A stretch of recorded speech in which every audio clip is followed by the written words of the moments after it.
Praise the Lord, जय मसीह की। पवित्र शास्त्र में हमने बहुत से प्रार्थना योद्धाओं के बारे में पढ़ा है, कैसे उन्होंने प्रार्थनाएं की और एक अविश्वसनीय चमत्कार परमेश्वर ने जो प्रार्थना को सुनकर उनका उत्तर दिया। ऐसा ही एक कैरेक्टर है हन्ना, जिसके बारे में आप सब जानते होंगे। और हन्ना की दुआ जो हन्ना ने करी, कैसे परमेश्वर ने उसके जीवन में उसका उत्तर दिया, आज हम यही देखेंगे और हन्ना की दुआ के बारे में ही सीखेंगे। इसमें से अगर आज आप में से कोई अपने आप को हन्ना की जगह पर समझता है या देखता है कि उसके जैसी सिचुएशन मेरी है या मैं उस परिस्थिति में हूं, तो विश्वास करती हूं आज का वचन आपको बल देगा, आज का वचन आपको खड़े होने की ताकत देगा, क्योंकि आज परमेश्वर आपसे बात करना चाहते हैं। शमूएल की पहली चैप्टर में ही हम देखते हैं, वहां पर एक व्यक्ति है एल्काना, उसकी दो पत्नियां हैं, हन्ना और पनीना। पवित्र शास्त्र कहता है कि पनीना के तो बालक हुए पर हन्ना के कोई बालक ना हुआ। दो पत्नियां हैं, पनीना के बच्चे हैं लेकिन हन्ना के कोई बच्चा नहीं है। और आगे वचन कहता है, पहले अध्याय का 5वां वचन, वहां यूं लिखा हुआ है कि यहोवा ने हन्ना की कोख बंद कर रखी थी। यहोवा ने हन्ना की कोख बंद कर रखी थी, यानी हन्ना के जो बच्चे नहीं थे, वो कोख जो उसकी बंद की थी वो परमेश्वर ने बंद कर रखी थी। क्यों? परमेश्वर ने तो ये ठहराया है कि स्त्री बच्चे को जन्म देगी, और यहां परमेश्वर का वचन कह रहा है कि परमेश्वर ने ही हन्ना की कोख बंद कर रखी थी।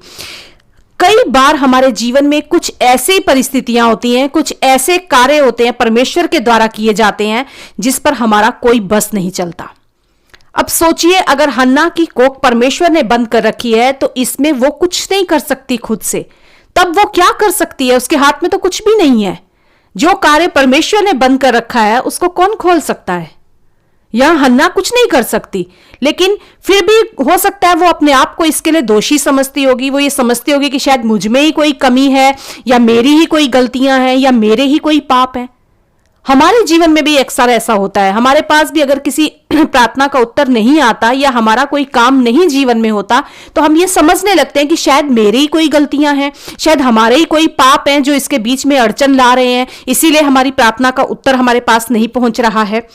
लेकिन हर बार हमारी प्रार्थनाओं का उत्तर या हमारी इच्छा के अनुसार कार्य ना हो तो उसमें हमारी गलतियां या हमारे पाप नहीं है। ये परमेश्वर की तरफ से स्टॉप आता है, ये परमेश्वर की तरफ से डिले आता है, या परमेश्वर कई बार उन चीजों को रोक देता है। क्यों? क्या कारण होता है कि परमेश्वर उन कामों को रोक देते हैं कुछ समय के लिए? क्योंकि परमेश्वर अपने कार्य पूरा करना चाहते हैं। परमेश्वर के अपने बड़े प्लान हैं जिनको परमेश्वर हमारे जीवन में पूरा करना चाहते हैं। हमारे जीवन की चीजें, अगर हमारे जीवन की कुछ बातें रुक गई हैं, वो हमारी हानि के लिए नहीं है, हमें नाश करने के लिए नहीं है, लेकिन परमेश्वर के बड़ी योजनाओं को पूरा होने के लिए परमेश्वर कुछ समय के लिए उसमें देरी ले आते हैं। और इसमें कोई फर्क नहीं पड़ता कि जब परमेश्वर के बड़ी योजनाएं जो हमारे जीवन में पूरी होने वाली हैं, उसमें अगर हमें कंफ्यूजन में से होकर जाना पड़े, या हम इरिटेट होते हैं, हम झुंझलाते हैं, हम गुस्सा करते हैं, कई बार हम मिसअंडरस्टैंडिंग भी हमें आ जाती है कि परमेश्वर के प्रति, लेकिन फिर भी परमेश्वर को कोई फर्क नहीं पड़ता और वो इस सब में से हमें जाने देते हैं अपने योजनाओं को पूरा करने के लिए। और यहां पर भी हम देखते हैं कि हन्ना के जीवन में कुछ ऐसा ही घटता है। यहां परमेश्वर ने उसकी कोख बंद कर रखी है, और देखिए हन्ना को कुछ मालूम नहीं है इस बारे में कि यह परमेश्वर के द्वारा ठहराया गया है। और जो उसका पति है एल्काना, उसके बारे में अगर हम यहां पढ़ें तो लिखा हुआ है कि वो उससे बहुत प्यार करता है, वो उसकी इतनी केयर करता है कि जब भी वो परमेश्वर के भवन में जाता है अपने दोनों पत्नियों और बच्चों के साथ, तो वहां जब अपने परिवार में वो चीजें देता है तो वो दुगना भाग हन्ना को देता है। यानी वो इतना प्यार उससे करता है कि वो ये सोचता होगा कि इसके बच्चे नहीं है, इसलिए मैं इसकी एक्स्ट्रा केयर करूं ताकि इसको कभी कुछ फील ना हो, इसको कभी बुरा ना लगे, या अपने आप को ये अकेला ना समझे।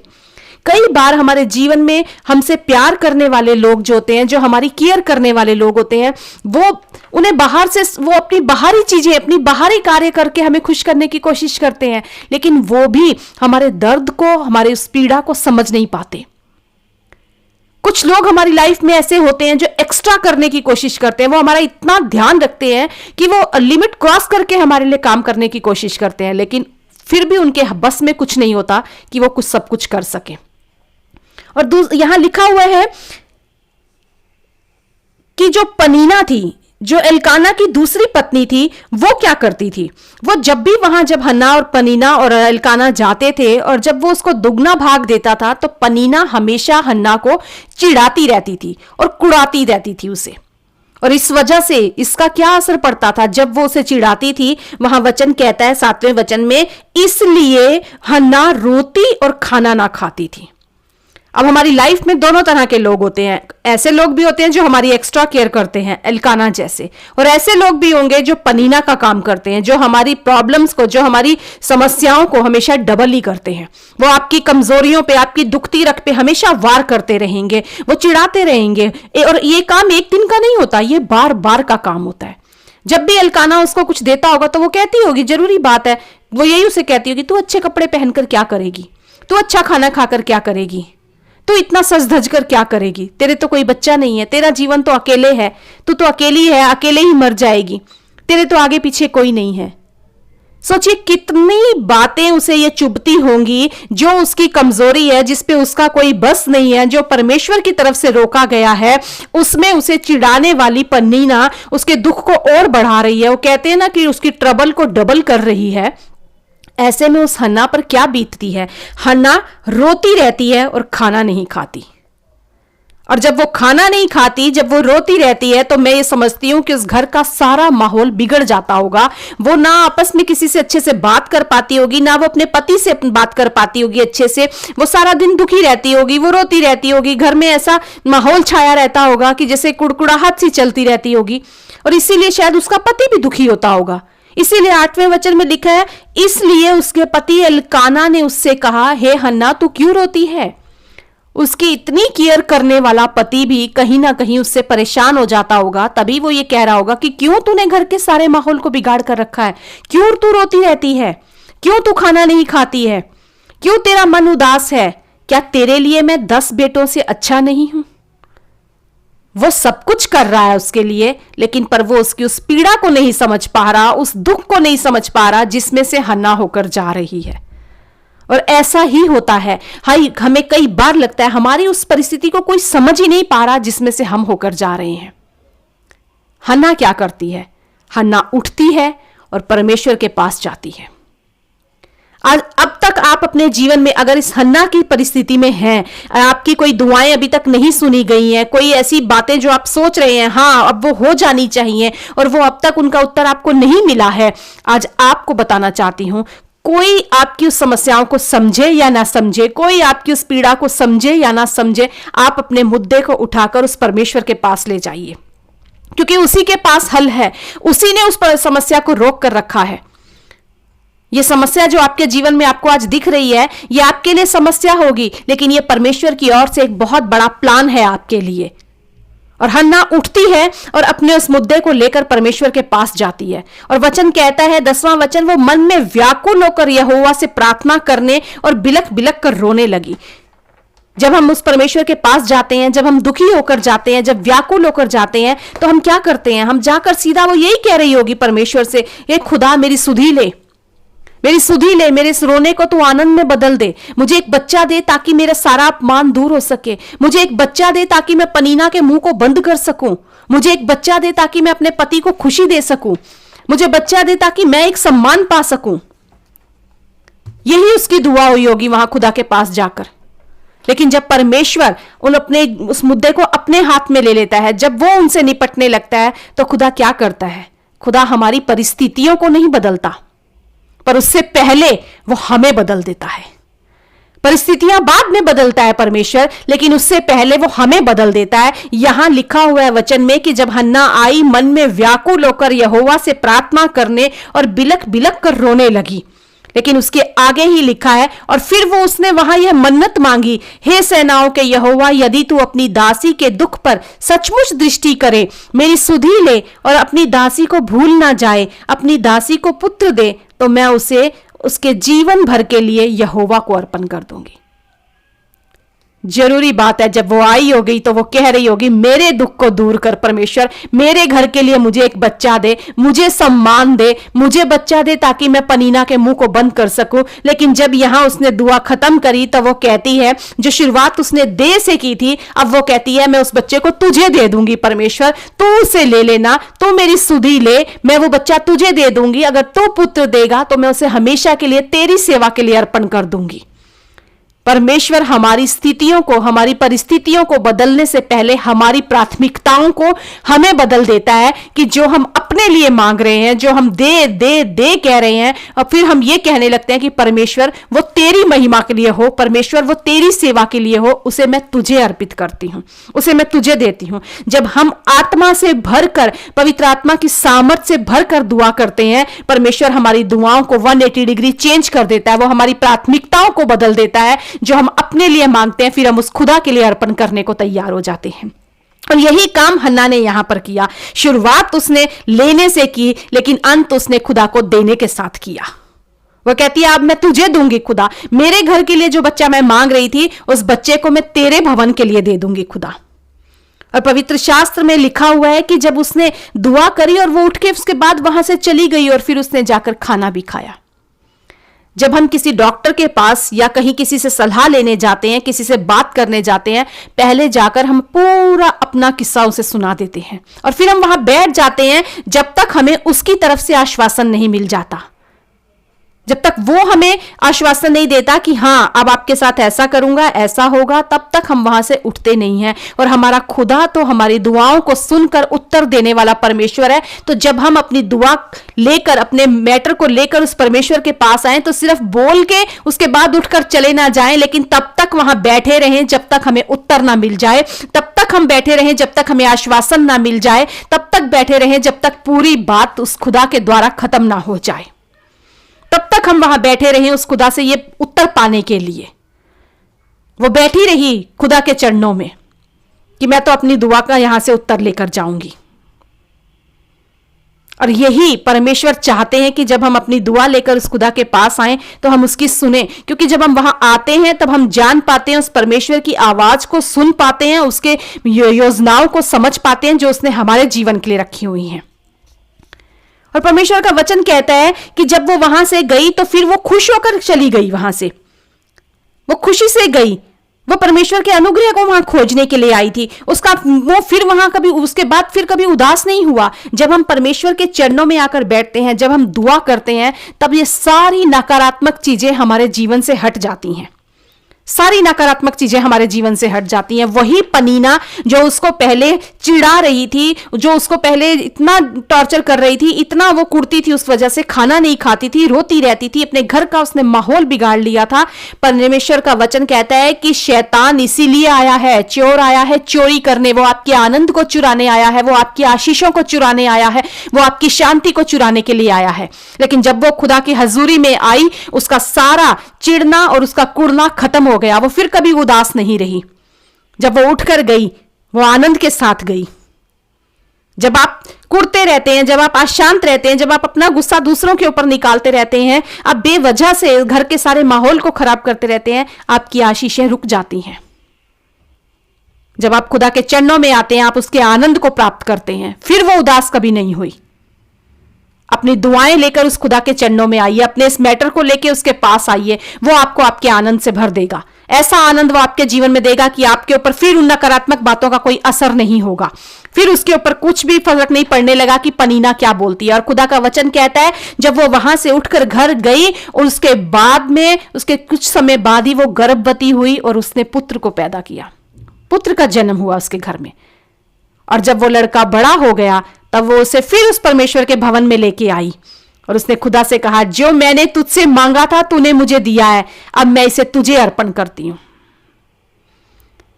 क्या पाया उसने जब वो खुदा के भवन में आई? उन सारी नकारात्मक चीजों को उसने झटकना सीख लिया, उस पनीना से उसने छुटकारा पा लिया, खुशी होकर गई, आनंद को उसने प्राप्त किया, तो परमेश्वर की आशीष भी उसके जीवन में आ गई।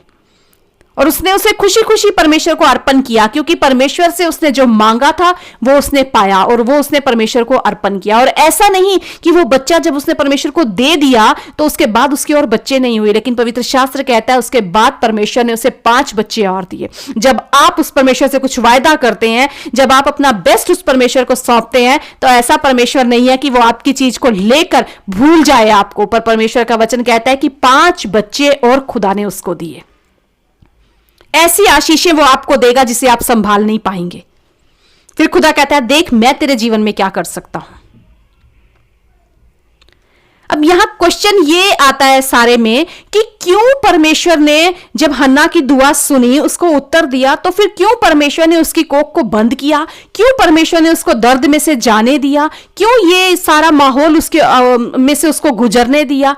क्यों वो इतने दुख में गई, पीड़ा में गई? क्यों वो परेशान हुई? क्यों ये समय उसके जीवन में आया? जब आप बाइबल पढ़ेंगे तब आप जान पाएंगे कि क्यों परमेश्वर ने ये सब कुछ होने दिया। क्यों होने दिया परमेश्वर ने ये सब कुछ? हमारे जीवन में परमेश्वर जब कुछ कार्यों को रोक देता है तो जैसा मैंने पहले भी कहा कि ये उसकी योजनाएं हैं, उसके बड़े प्लान है खुदा के, जो वो उन्हें पूरा करना चाहता है। अगर आप दूसरे अध्याय के 12वें वचन को पढ़ेंगे तो वहां लिखा हुआ है एली के पुत्र तो लुच्चे थे। एली वहां याजक था और उस याजक के बच्चों के बारे में यहां लिखा गया है कि वो बच्चे ऐसे लुच्चे बच्चे थे, ऐसे निकम्मे बच्चे थे कि वहां पे जो भी लोग परमेश्वर के भवन में भेंट लेकर आते थे वो उस भेंट का तिरस्कार करते थे। अच्छी वस्तुएं कोई अगर लेकर आता था तो वो उन्हें ले लेते थे। वहां काम करने वाली स्त्रियों के साथ वो कुकर्म करते थे। वहां का सारा माहौल उन्होंने खराब कर रखा था, यहां तक कि खुदा उन्हें खुद कहता है तुम लोग क्यों पांव तले रोंद रहे हो मेरे धाम में चढ़ाने वाली वस्तुओं को। वो परमेश्वर के भवन का अनादर कर रहे थे, वहां तिरस्कार हो रहा था लोगों का, परमेश्वर को चढ़ाई जाने वाली भेंटों का वो तिरस्कार कर रहे थे। वो जो स्त्रियां वहां पर थी उनके साथ बुरा व्यवहार किया जाता था। उस मंदिर का माहौल इतना खराब था कि लोग उस भवन में आने से डरते थे, और कोई अपने किसी बच्चे को उस भवन में दे देगा ऐसा कोई सोच भी नहीं सकता था। परमेश्वर को अपने भवन के लिए एक भविष्यवक्ता चाहिए था। परमेश्वर को अपनी सेवा करने के लिए, अपने भवन की रखवाली करने के लिए एक भविष्यवक्ता चाहिए था। इसलिए परमेश्वर ने हन्ना को उस दर्द में से जाने दिया। एक बहुत बड़ी योजना परमेश्वर ने बनाकर रखी थी। परमेश्वर ये चाहते थे कि हन्ना आए और हन्ना ये कहे कि खुदा उसे मैं तुझे देती हूं, और हन्ना ने उस मौके को ले लिया। जब वो परमेश्वर के भवन में आई उसकी प्रार्थना बदल गई, उसकी प्राथमिकताएं बदल गई। जो बच्चा वो अपने घर के लिए मांग रही थी उसने उसे परमेश्वर के भवन के लिए दे दिया, और वही खुदा चाहता था कि इस हन्ना को परमेश्वर ने इस्तेमाल किया अपनी योजना को पूरा करने के लिए। हो सकता है आज हन्ना की तरह आप उस योजना में शामिल हों। एक बहुत बड़ा प्लान परमेश्वर ने आपके लिए रखा है। कभी भी अपने ऊपर इन परिस्थितियों को हावी ना होने दें। कभी भी ये ना समझे कि क्या खुदा मुझे भूल गया है, या खुदा मेरी सुधि क्यों नहीं ले रहा, क्यों ये पनीना मेरे जीवन में आके मुझे चिढ़ा रही है। परमेश्वर के पास अपने हर एक दुआ को लेकर जाइए, परमेश्वर के पास अपनी सिचुएशन को लेकर जाइए, परमेश्वर से दुआ कीजिए कि खुदा इस स्ट्रगल को हैंडल करने की मुझे सामर्थ दे ताकि मैं इसमें से निकल सकूं खुदा। और तेरी योजनाओं को इस वचन के द्वारा मैं विश्वास करती हूं कि आज आप अपने उत्साह को बढ़ाएंगे, आज आप अपने अंदर हियाव को पाएंगे कि जो कुछ भी मेरे साथ घट रहा है ये परमेश्वर का एक बहुत बड़ा प्लान है, मैं उसकी एक महान योजना में शामिल हूं। इसी वजह से, क्योंकि परमेश्वर को अपने भवन के लिए एक भविष्यवक्ता चाहिए था। कोई नहीं वहां रह गया था जो उस भवन की रखवाली करता, वहां लुच्चे लोग रह चुके थे। परमेश्वर का वचन कहता है कि वो मेरे भेंटों का तिरस्कार करते हैं, वो वहां काम करने वाली स्त्रियों से कुकर्म करते हैं, मेरे भवन का अनादर करते हैं, मेरी अच्छी वस्तुओं को वो लूटते हैं। परमेश्वर को अपने भवन के लिए एक सेवक चाहिए था। परमेश्वर को बहुत से कार्य करवाने के लिए एक भविष्यवक्ता चाहिए था। इज़राइल के लिए उन्हें भविष्यवक्ता चाहिए था। वो भविष्यवक्ता जिसने दाऊद का अभिषेक किया, वो भविष्यवक्ता जिसने दाऊद का अभिषेक किया और उसी दाऊद की वंशावली में यीशु मसीह का जन्म हुआ। उस एक दुआ को परमेश्वर ने सुना, लेकिन हन्ना को इस्तेमाल किया और उस दर्द में से जाने दिया। अपने दर्द को व्यर्थ ना जाने दे। और ना ही ये जाने कि एक परेशानियां जो आपके जीवन में आ रही हैं, ये स्ट्रगल जो आपके जीवन में आ रहा है, ये आपकी गलतियों की वजह से है, ये आपके किसी पाप की वजह से है। नहीं, अपने विश्वास को मजबूत कीजिए, सारे अविश्वास को हटाकर आज से कहना शुरू कीजिए, खुदा तेरे तो बड़े महान योजना में मैं शामिल हूं, तूने तो मुझे चुन लिया है, इसलिए ये कार्य तेरे द्वारा रोका गया है, और जिसे तू बंद करता है उसे कोई और खोल नहीं सकता, और जिसे तू खोलता है उसे कोई बंद नहीं कर सकता। परमेश्वर की योजना में आप शामिल हैं। परमेश्वर ने आपको चुना है अपने कार्य को पूरा करने के लिए। अभिषेक किया है परमेश्वर ने आपका। हन्ना की तरह परमेश्वर आपको एक ऐसी मां बनाकर खड़ा करना चाहते हैं जो कहती है कि परमेश्वर ने मेरे सींग को ऊंचा किया है। आज आप हन्ना के समान चुने गए हैं। उस परमेश्वर पर अपना भरोसा बनाकर रखिए। वो खुदा भला है और उसमें कुछ भी बुरा नहीं है। जो उसने शुरू किया है उसे अंत को वही करेगा। उसके पास सिर्फ आपके लिए भलाई है, उसके पास सिर्फ आपके लिए सच्चाई है, उसके पास सिर्फ आपके लिए महान योजनाएं हैं। और वो खुदा कहता है, मैं ही जानता हूं जो योजनाएं मैंने तेरे लिए बनाई हैं वो हानि की नहीं वरन लाभ की हैं। आइए हम दुआ करें खुदा से, आज मांगें कि खुदा इस स्ट्रगल को हैंडल करने की सामर्थ्य तू हमें दे। सामर्थी परमेश्वर, आपके प्यारे बेटे यीशु मसीह के नाम से आपके चरणों में आते हैं खुदाबंद यीशु, और आज हम दुआ करते हैं पिता परमेश्वर कि जो छोटी तस्वीर हम देख रहे हैं प्रभु यीशु, होने दे मदद कर खुदा कि हम तेरी बड़ी तस्वीर को देखने पाए प्रभु यीशु। आज हम साल और महीनों को देखते हैं पिता परमेश्वर, पर हम तेरे अनंत काल की बातों को जानने पाए पिता परमेश्वर। ऐसी आग हमारे अंदर रख पिता परमेश्वर, ऐसी आग हमारे अंदर भर प्रभु यीशु कि तेरी आग से भरकर प्रभु यीशु सिर्फ तेरे लिए हम चलते चलते जाएं पिता परमेश्वर। सारा जो ये स्ट्रगल हमारे जीवन का है प्रभु जी, इसे हैंडल करने का हमें अनुग्रह दे पिता परमेश्वर। अनुग्रह दे पिता परमेश्वर कि जिस तरह हन्ना अपने मुद्दे को लेकर तेरे पास आई प्रभु जी, हम तेरे पास आ सकें पिता परमेश्वर। इजाजत दे प्रभु यीशु की कोई भी बात प्रभु जी, कोई भी पनीना हमारे ऊपर हावी ना होने पाए, हमारे घर के हालातों को बिगाड़ने ना पाए प्रभु, हमारे जीवन को उदास ना करने पाए पिता परमेश्वर, हमारी खुशी को चुराने ना पाए पिता परमेश्वर, लेकिन तेरे प्लान और तेरी आशीषें हमारे जीवन में बढ़ती जाएं पिता परमेश्वर। आज हम दुआ करते हैं पिता परमेश्वर, होने दे खुदा कि तेरे प्लान जो हमारे जीवन में चंगाई के हैं प्रभु जी, जो प्रॉस्पेरिटी की है पिता परमेश्वर, जो बांझपन को उपजाऊपन में बदलने की सामर्थ्य रखते प्रभु यीशु, जो हमारी सारी शेम को ऑनर में लेकर आने की सामर्थ्य रखते पिता परमेश्वर, जो कमजोरी को सामर्थ्य में बदलने की सामर्थ्य रखते खुदाबंद यीशु। आज हम मांगते हैं प्रभु यीशु वो योजनाएं तेरी हम पर आजाद होने पाए पिता परमेश्वर। उन योजनाओं को हम अपने जीवन में आजाद करते हैं। हर एक वो भाई और बहन पिता परमेश्वर, अब भी और इसी वक्त उनके लिए मांगती हूं प्रभु, जो इस दुख की घड़ी में से जा रहे हैं प्रभु यीशु, जो इस स्ट्रगल में से जा रहे हैं प्रभु, तेरा सिर्फ तेरा अभिषेक उनके लिए मांगती हूं, तेरा अनुग्रह उनके लिए मांगती हूं प्रभु।